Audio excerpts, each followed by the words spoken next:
Welcome to your new Port Richey.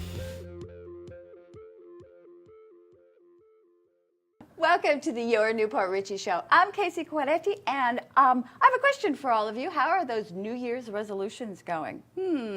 Did you know that the #1 New Year's resolution that everyone makes is to eat healthier? So today I have Kayla Cooney with me. She's going to be talking about the new Port Richey Library Tasty Tuesdays.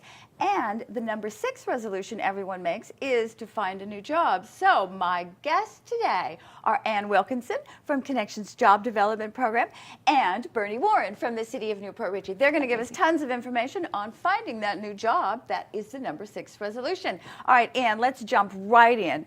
Finding a job. How does one even go about finding a job that they want to apply for? Well, there are lots of ways to do it.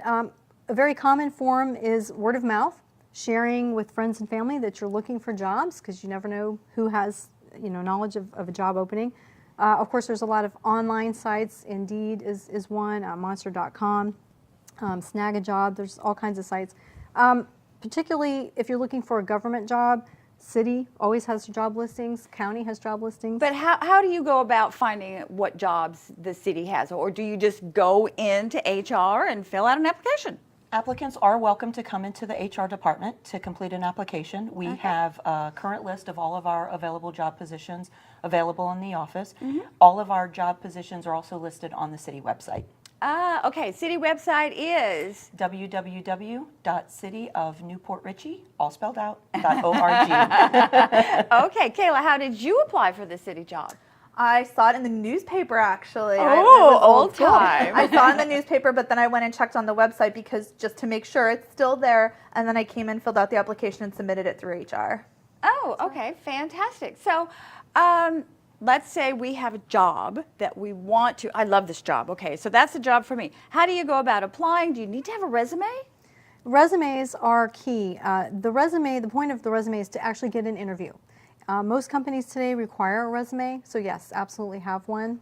Okay, do you require a resume? Does the city? We do. We do require a resume attached to a completed city application. Okay, now here's my question. I don't have a resume. I don't know how to go about doing a resume. Do you fill it out, like find a template online, or does Connections help with resumes? Connections does help. That's one of the things that we specialize in, is helping people get that resume put together.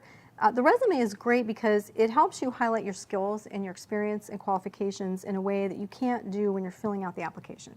So it's really important to have a good resume. We do a couple different types: chronological, we do functional.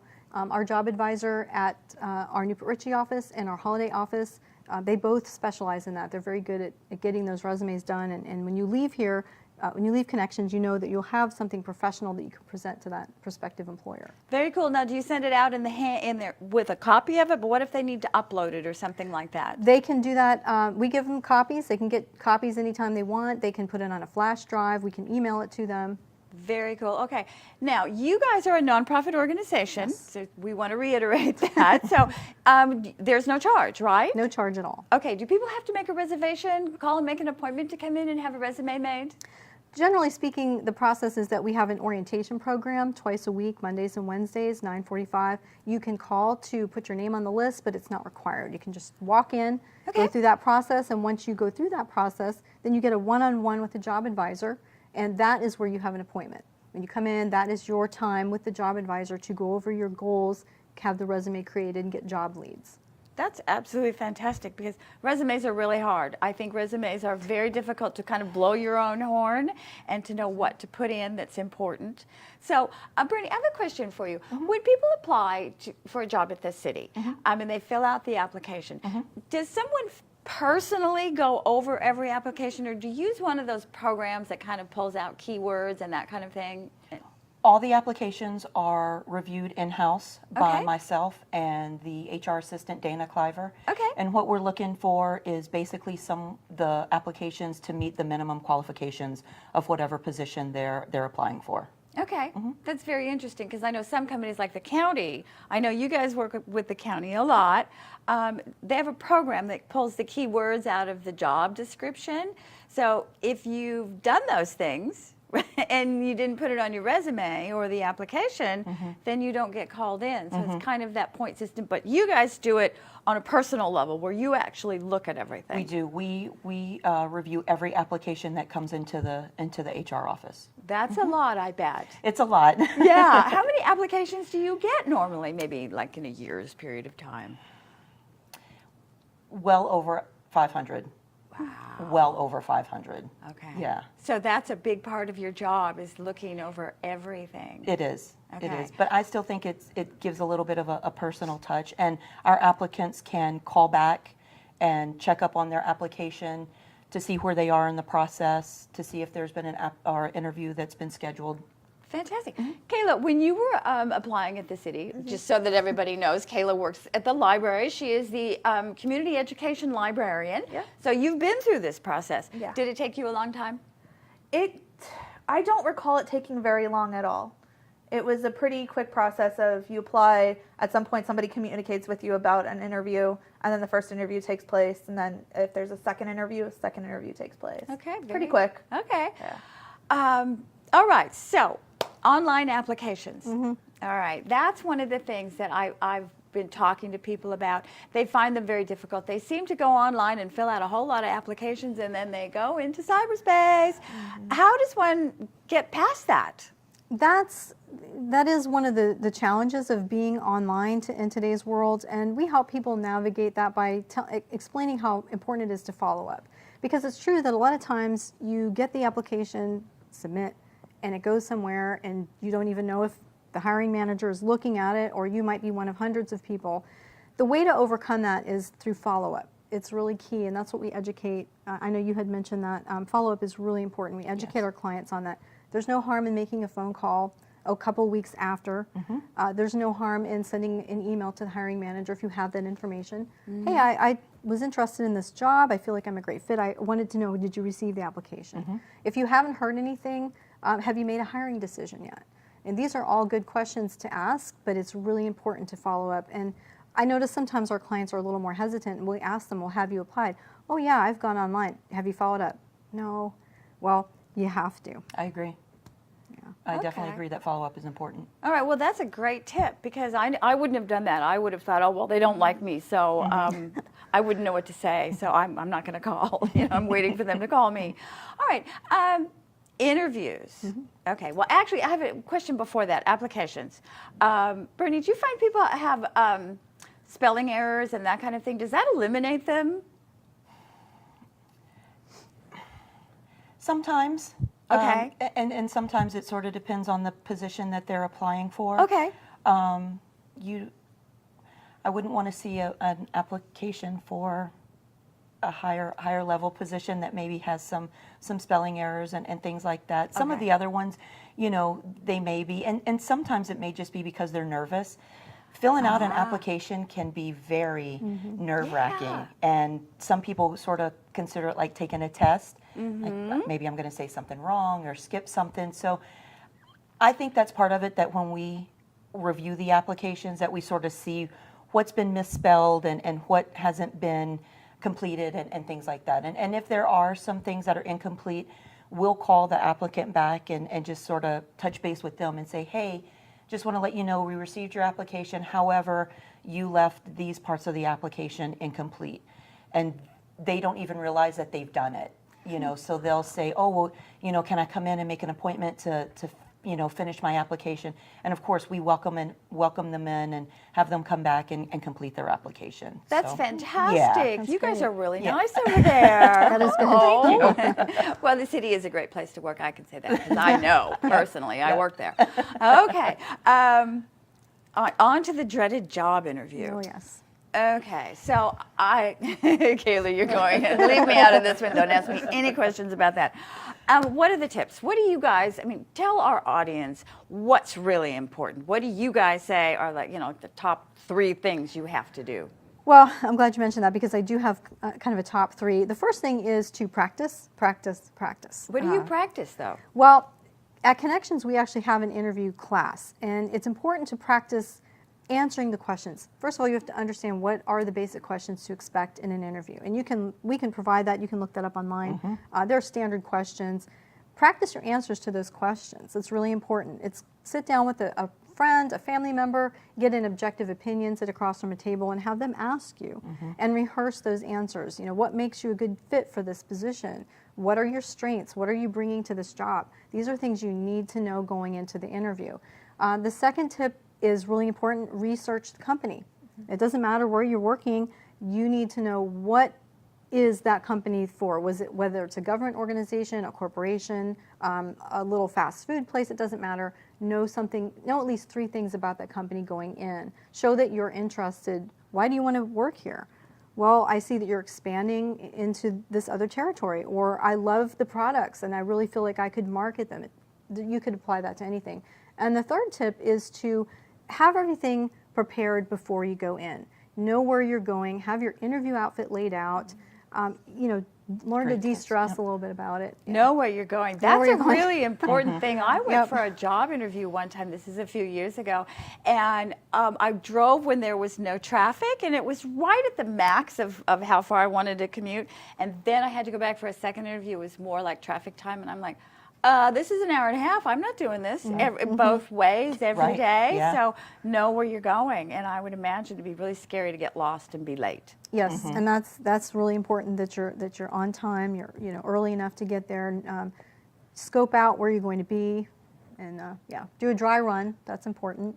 Oh, okay. You mean actually just go and drive it or You bus could. it ahead of time? I like that. If it's feasible, drive it out. Make sure you know where to park.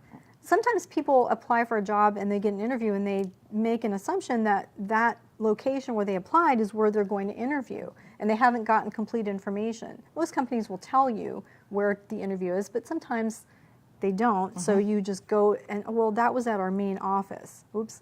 So you need to make sure that you're actually going to the right location. Oh, that does not bode well for your first job no, interview. Right. Well, luckily with the city, there's only one building to go to, right? Well, actually, we do some off-site interviews, and when we call applicants for interviews, we also tell them who they're going to be interviewing with.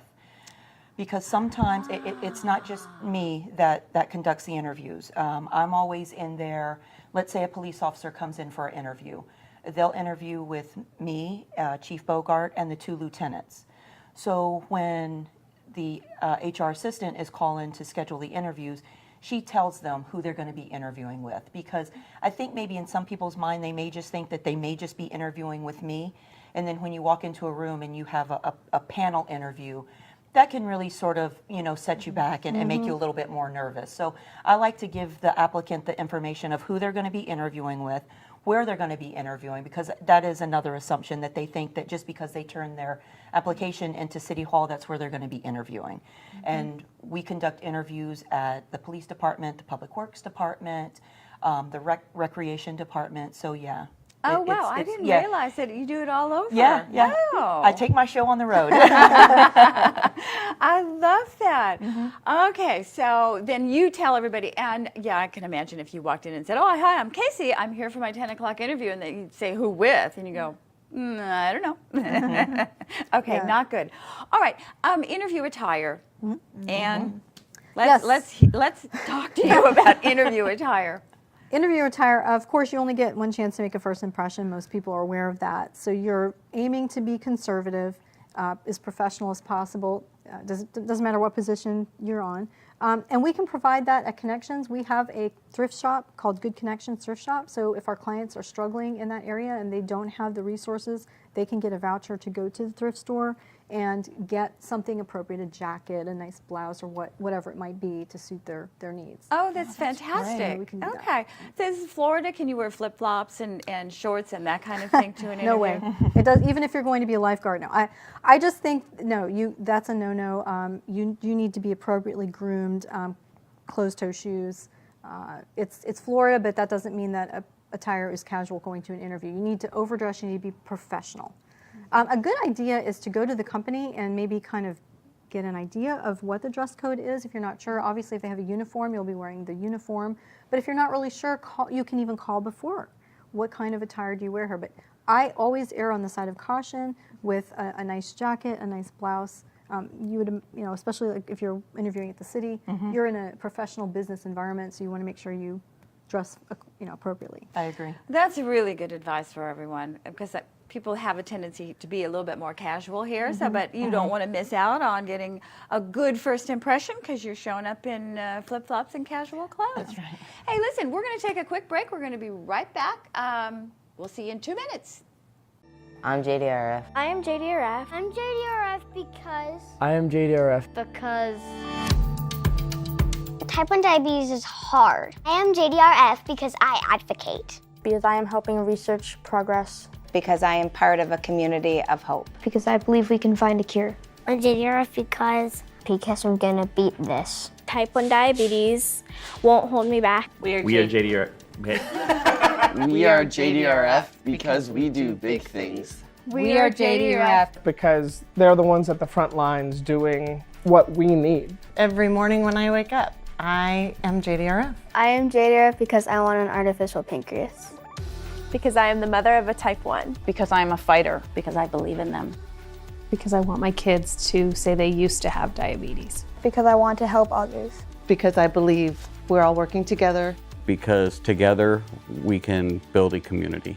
Helping to just raise awareness for type 1 diabetes. I am JDRF because I want to see a world where type 1 becomes Type 9 diabetes. I am JDRF because I want a cure.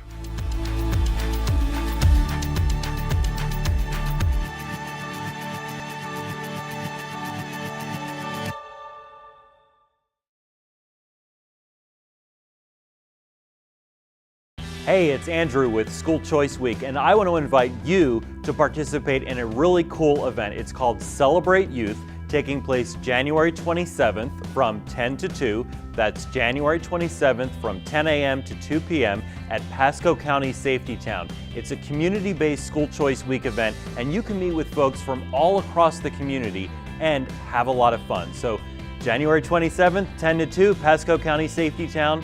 Hope you can attend.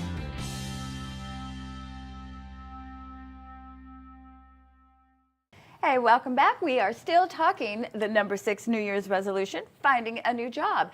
So I think what we're going to do is ask Bernie, since you are the HR person for the city of New Port Richey, does the city have any openings right now? We do. We actually have several, and we have them in various departments, all the way beginning with some public works departments, some maintenance positions, some utilities mechanic positions.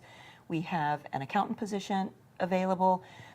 Sort of running the gamut right now. So anybody that's interested, I'd invite them to look on the city website, see if it's something that they're interested in. Okay. They can call the department and talk to Dana or myself and ask what positions we have. Okay. Come into the office and look in the book that we have. We have a book of available positions, and fill out an application. Fantastic. One quick question. I know everybody in the audience that's looking for a new job is wondering, do they have benefits? We do have benefits. The city offers health and dental, vision, and we also have some ancillary benefits, hospitalization, accident, things like that. City also has paid vacation, holiday time, sick time. Wow, a lot. A lot of stuff. It's a good place to work. It's a great place to work. Yeah, It I is. mean, not because we're Kevin, biased. I work there, but I'm biased, but I actually really love it. Quick question, you have a lot of people that have been with the city for a very long time. We have. Which proves that it's a great place to work. I mean, I know some people that have been there 20 years. Yeah. So fantastic. We do, and our longest employee was there for 40 years. And he just retired a few years ago. So 40 years of employment. Wow. I Yeah, love it's great, it. right? That's Yeah. even better than the gold watch, that you got after 20 Yeah, years, yeah. right? What do? You get a gold convertible? No. Yeah. Oh, my goodness. Okay, well, your office is right next door to the library. Go out the door, and there's the library. And that's where Tasty Tuesdays is held. Tasty Tuesdays is my favorite thing in the whole world. I love it.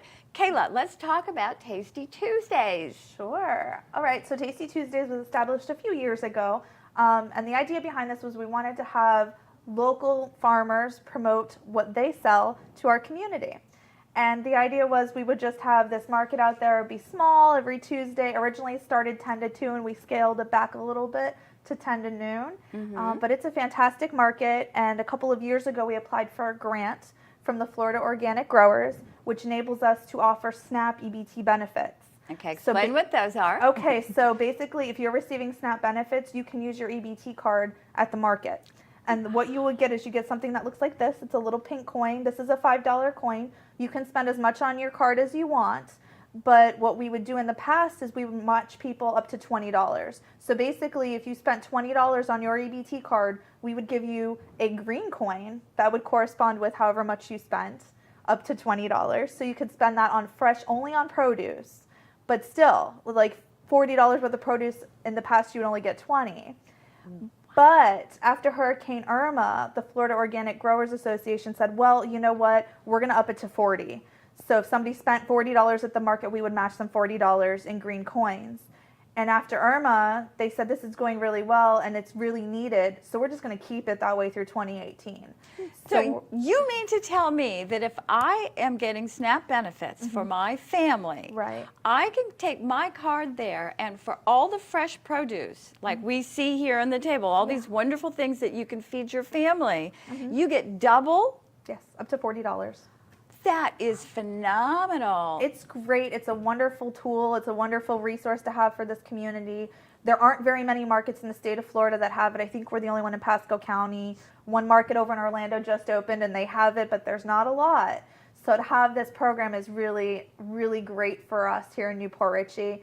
And it's great for our farmers too, because they want to educate people. They want to talk about what they're doing and the health benefits behind eating healthy foods. Right. So some of the things we have out here are from our local growers. So we have our mixed greens, everything out there, stuff that's growing right now. These are growing in people's front yards here in Newport Richey because we have a great ordinance that allows us to grow gardens in front yards. That's right. So we have people that are growing these things in their front yards, in their backyards, in their properties. We have also our radishes from Jim Kovaleski. He's a fantastic local grower. If you want to know anything about anything that ever happened with vegetables or produce, that is the person to talk to. And he wants to help educate people on how to, not just this is what's growing now, but how to eat it, how you grow it. We get a lot of people that come in and say, I need to talk to Cindy Cadle. She's another local farmer. I'm having issues growing tomatoes. Well, Cindy's a master at growing tomatoes. So she's going to share her knowledge with that person. And in our library, we have a seed lending library. So you can come in and check out seeds, take them home and grow them, and talk to the people that do this for a living and say, how do you get these things to grow? And you might find some really great techniques that you never thought of before, just because you're talking to people that this is what they do. Amazing. Now, this is going to be a stupid question, but you say check out seeds. How do you give them back? Well, I mean, serious. It's a fun story. Okay, so you get a packet of seeds. There's information on it. We color code the seed packets currently just to tell people how hard it is to store them. Not how hard it is to grow, how hard it is to store them. Okay. So something like Cosmos, it's just flower. It grows just everywhere. We check out a lot of those. And what happens is we ask people, okay, go home and grow these. If they produce seeds, bring those seeds back. We have a little form that they fill out because we want to let people know where they came from. Okay. So if it came from a local garden like the Jones family garden, you can write that on there as the source. And when we recirculate it back out, that goes out there so that people know where it came from. And because these seeds are growing from local gardens, they're used to our soil here in Newport Richey, so they're going to do well. So Del Deschamps from Friendship Farms and Fair, who has the chards, he actually is great with okra. Like, he brings me so many okra seeds. He's like, you need okra? I can get you more okra. And he comes in with this giant jar of seeds for okra because it's a popular seed. It grows well here. People seem to like it. So we have a lot of that happening in our community. And you can talk to those people about, well, what are your techniques for growing this? And you might find there's something interesting that you never thought of. So it's a fantastic market, and they sell, it's not just the produce either. There's, as you can see, we have a grapefruit here. Harley sells grapefruit from his back tree, but he's also a vendor that sells something really incredible, rubs. You don't think about organic rubs for your fish, for your meat, for your vegetables, but he does his best not to have anything that's like salt in there, because we get a lot of these rubs and they're so high in salt content that what he does is he gets something that doesn't have that. And everybody that's ever gotten it has said it's the most amazing thing they've ever had. Is he at the Habitat for Humanity? Okay, so mention that market while we're here. So a lot of things we get from people is Tuesday's a very weird day to have a farmer's market. Why don't you have it on Saturday? There's several reasons. One is a lot of our farmers are obligated to other markets on Saturday that have been running for years. But there's also a farmers market in New Port Richey on Saturdays already happening. It's called FarmNet, and it's at the Habitat for Humanity's Restore building, which is right on Madison, across from, if you know where Winn-Dixie is, at the corner of Madison and 54. It's right there. They started this farmers market. It's 11 to 1 on Saturdays, and I believe you can also order vegetables online too, which is really, really cool. Wow. But that's something to look into. Go there, visit their market. Harley visits their market. I actually bought that grapefruit from him on Saturday. There were some children. I had to fight for it. But they sell out. I mean, these folks come to our market on Tuesdays, and they sell out of product, which is fantastic for them. Yes. This is a local business owner. You know, this Yes. is their business. But it's also great for our community to have that opportunity to purchase that product too. Absolutely. So Saturdays there is a market. Some of our vendors go to that market. But you can't use the EBT. You cannot use these coins there because they don't have the grant for that right now. I think that that's something they want to do in the future. But yeah, there's just so we share those market vendors too, and we want them to come to Tasty Tuesdays if they're not already. Okay. Well, before we get to that, there's two things sitting here on my table, and this says simply laundry soap. Yes. Okay, so let's talk about the laundry soap real quickly, and then we're going to talk veggies. Okay, so we actually have, it's not just produce vendors, this is a wellness market. The idea behind this, it smells really good. So we have vendors that also create all natural products as well. So this is a laundry detergent that is made by one of our local vendors. Her name is Michelle. And Michelle started making this stuff, and she put in a vendor application, which everybody's required to do if they want to vend at the market. We don't charge for a table, which is amazing. Most places they charge for something. Yeah. So we don't charge a table fee for people, but they do have to fill out an application. It goes to a committee, and the committee votes on whether or not that's an appropriate product for our market, whether or not it's going to work. And it has to be organic. All natural, organic products, absolutely. So Michelle makes that at home. She brings it in, and she sells so much of it. She was actually at FarmNet on Saturday, and her husband had to go to the house 3 times to go get her more. I love it. Okay, and what is this gorgeous pink stuff? That is a stress relief, almost like a dough for your hands if you're ever stressed at work, because none of us have stress at work. This is something that you can just kind of flop on your desk, and it's just a stress relief. It's also probably good if you have something like carpal tunnel or just sort of something you need to stretch your hands with. She makes that, but she also makes soap, like a really fantastic all-natural soap. Okay. And she sold a lot of it around Christmas time because people look for stuff to give to their kids' teachers. It's not horribly expensive. Yes. You're supporting a local person, and it's also great soap. Cool. Fabulous. Okay, Swiss chard, honey. I know you have local honey, right? Yep. Okay. What's growing? Well, there's several different things that are growing right now. So Jim Kowaleski brought the radishes, and I believe that is a snow apple turnip from his garden today. He has nice. several things out right now. I said, what do you want me to bring? He's like, these are colorful. Okay. So I brought them, but a lot of stuff is just the mixed greens. They didn't have any sprouts today. I have a mushroom vendor who's fantastic. And he actually, the mushroom field is apparently an interesting one because the storm did hurt his crops back when we had Irma. Yeah. But he also is a great vendor to local sellers too. So he sells a lot of his product outside of the market. So I tried to get to him today, but I believe he sold all of his product to somebody else already before our market. His name is Chris. He's wonderful. His mushrooms are the whitest mushrooms I've ever seen in my life. Okay. Super clean. And he sells, I think he sold out a few times at our market. Fantastic. So it's always nice to see people packing up early because they sold out. I mean, you can't really say much about that. I've seen that happen, and what I love is that I'm right down the street from you, so on Tuesdays I can stroll up there and just kind of look around. I've seen the gentleman selling honey and the lady selling the soap, and it is a really nice community market. I enjoy it. Yeah. Great way to get the fresh produce that you need and to help support the community. And another fun part about it too, I have a plant here, that's Brussels sprouts.